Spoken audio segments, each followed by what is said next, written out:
TPHistory நேயர்களுக்கு வணக்கம். நான் உங்கள் தோழி ஆதிகிருஷ்ணா. நாட்டின் வடக்கு எல்லை பகுதியில் உள்ள விமானப்படை தளத்தில் 4 புதிய ஹெரான் மார்க் 2 ட்ரோன்களை இந்திய விமானப்படை சேர்த்துள்ளது.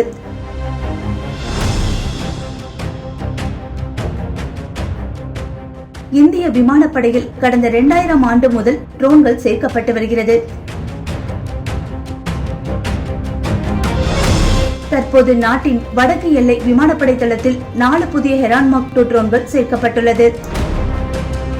இஸ்ரேல் தயாரிப்பான இவை வானில் கண்ணுக்கு எட்டாத தொலைவில் 36 மணி நேரம் தொடர்ந்து பறந்து கண்காணிப்பு மற்றும் ஏவுகணைகள் மூலமா தாக்குற திறன் கொண்டதா இருக்கு. இந்த புதிய ட்ரோன்கள் குறித்து ட்ரோன் படைப்பிரிவு தலைமை அதிகாரி wing commander Pankaj Rana, drone pilot squadron leader Arpit Tandon கூறியதாவது: சீனா மற்றும் பாகிஸ்தான் எல்லைகளை கண்காணிக்கிறதுக்காக ஹெரான் மார்க் 2 ட்ரோன்கள் வடக்கு எல்லை விமானப்படை தளத்துல சேர்க்கப்பட்டிருக்கு.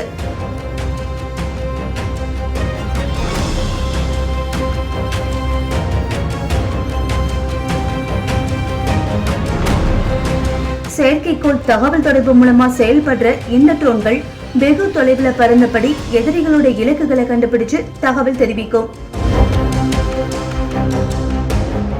இந்த தகவலை வைத்து போர் விமானங்கள் நீண்ட தூர ஏவுகணைகள் மூலமா எதிரிகளுடைய இலக்கு மீது எளிதா தாக்குதல் நடத்த முடியும். இந்த ட்ரோன்கள் விமானப்படையோட நீண்ட கால ஆசையை நிறைவேற்றி வச்சிருக்குன்னே சொல்லலாம்.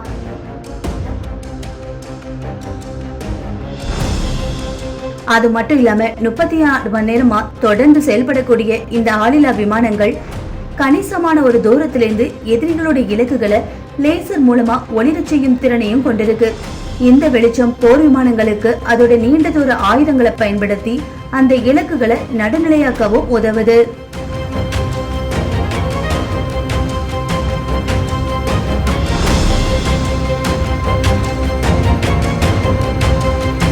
இந்திய விமானப்படையானது திட்டம் சீட்டாவில தீவிரமா ஈடுபட்டிருக்கு. இது இந்திய ஆயுதப்படைகளுக்கு சொந்தமான சுமார் 70 ஹெரான் ட்ரோன்களை மேம்படுத்துறத நோக்கமா கொண்டு செயல்படுது.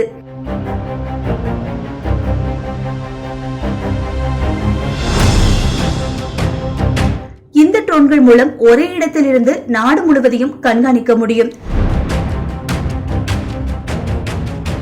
நீண்ட நேரம் பறக்கும் திறன் வாய்ந்ததால் இந்த ட்ரோன்கள் மூலம் பல பணிகளை மேற்கொள்ளலாம். இந்த ட்ரோன்கள் விமானப்படையின் உளவு பணி, கண்காணிப்பு பணியை ஒருங்கிணைக்கிறது. இவற்றின் மூலம் எதிரி இலக்குகளை 24 மணி நேரமும் கண்காணிக்க முடியும்.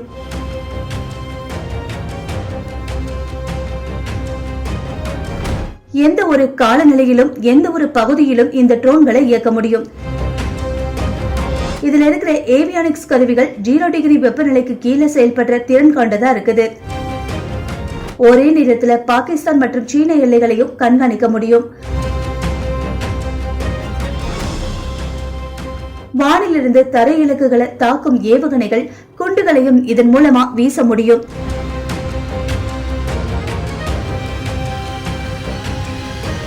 இந்த ட்ரோன்கள் மூலமா இந்திய விமானப்படையோட பலம் மேலும் அதிகரிச்சிருக்கு. இந்திய விமானப்படை ப்ராஜெக்ட் சீதாங்கிற திட்டத்தை செயல்படுத்திட்டு வருது.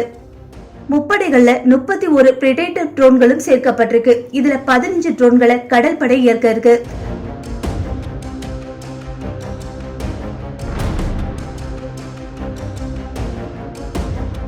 ராணுவமும் விமானப்படையும் தலா 8 பிரெடேட்டர் ட்ரோன்களை பயன்படுத்த இருக்கு.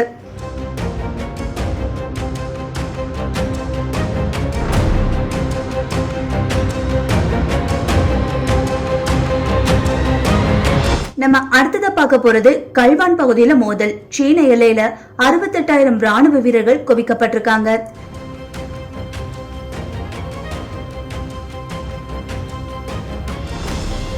கிழக்கு லடாக்கின் கல்வான் பள்ளத்தாக்கு பகுதியில் சீன ராணுவத்தினருடன் ஏற்பட்ட மோதலுக்கு பிறகு அந்த எல்லை பகுதியில் 68,000க்கும் அதிகமான ராணுவ வீரர்கள் இந்திய விமானப்படை விமானங்கள் மூலமாக குவிக்கப்பட்டதாக பாதுகாப்பு அதிகாரிகள் தெரிவிச்சிருக்காங்க. கல்வான் பள்ளத்தாக்கு பகுதியில் கடந்த 2020 ஆண்டு ஜூன் 15 இந்திய சீன ராணுவ வீரர்கள் இடையே கடும் மோதல் மூண்டது.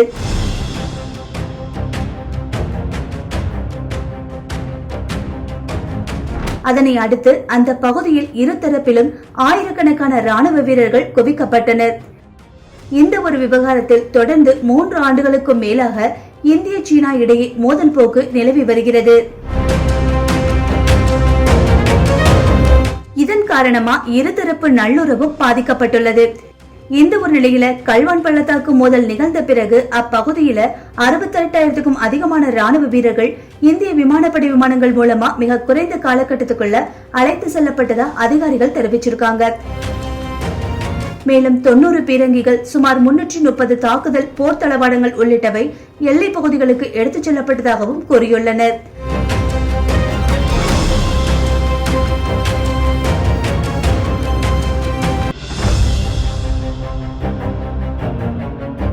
C-130J super Hercules, C-17 Globe master ஆகிய போர் விமானங்கள் மூலமாக அதிகாரிகளும் போர் தளவாடங்களும் கொண்டு செல்லப்பட்டதாக கூறப்பட்டுள்ளது.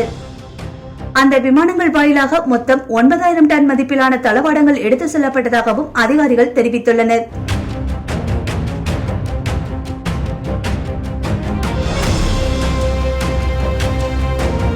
இருதரப்பு மோதலுக்கு பிறகு Rafale, MiG-29, Sukhoi 30, MKI, Jaguar ரக போர் விமானங்கள் எல்லை பகுதியில தொடர் கண்காணிப்பு பணிகளில் ஈடுபடுத்தப்பட்டுள்ளது. மோதல் ஏற்பட்ட உடனேயே எதிரிகளின் போர் விமானங்களை தாக்கி அழிக்கவல்ல ஏவுகணைகளையும் இந்திய விமானப்படையானது எல்லை பகுதிகளில் நிலைநிறுத்தியதாக அதிகாரிகள் தெரிவித்தனர். கடந்த 2001ஆம் ஆண்டில் நாடாளுமன்றத்தின் மீது பயங்கரவாதிகள் தாக்குதல் நடத்தியவுடன் பாகிஸ்தானுடனான எல்லை பகுதியில் வீரர்கள் அதிக எண்ணிக்கையில் குவிக்கப்பட்டனர். அதே போன்ற துரித நடவடிக்கைகளை இந்திய விமானப்படை தற்போது மேற்கொண்டுள்ளதாக அதிகாரிகள் தரப்பில் தெரிவிக்கப்பட்டுள்ளது. அதே போல அருணாச்சல் மாநிலத்தை ஒட்டியுள்ள சீன எல்லை பகுதிகளிலும் ராணுவ வீரர்கள் அதிக எண்ணிக்கையில் குறுகிய காலத்தில் குவிக்கப்பட்டுள்ளதாகவும் தெரிவித்துள்ளனர்.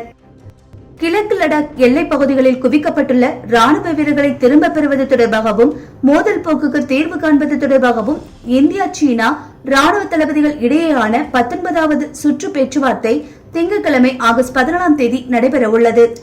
லெப்டினன்ட் ஜெனரல் ரஷீம் பாலி தலைமையில் இந்திய தரப்பினர் பேச்சுவார்த்தையில் பங்கேற்க உள்ளனர். வெளியுறவு அமைச்சகம், இந்தோ திபெத்திய எல்லை பாதுகாப்பு படை ஆகியவற்றின் பிரதிநிதிகளும் பேச்சுவார்த்தையில் கலந்து கொள்ள உள்ளதாக தகவல்கள் தெரிவிக்கிறது. தெப்சாங், டென்சோக் பகுதிகளில் குவிக்கப்பட்டுள்ள படைகளை சீனா உடனடியாக திரும்ப பெற வேண்டும் என இந்த ஒரு பேச்சுவார்த்தையில் இந்தியா வலியுறுத்தும் என்று எதிர்பார்க்கப்படுகிறது.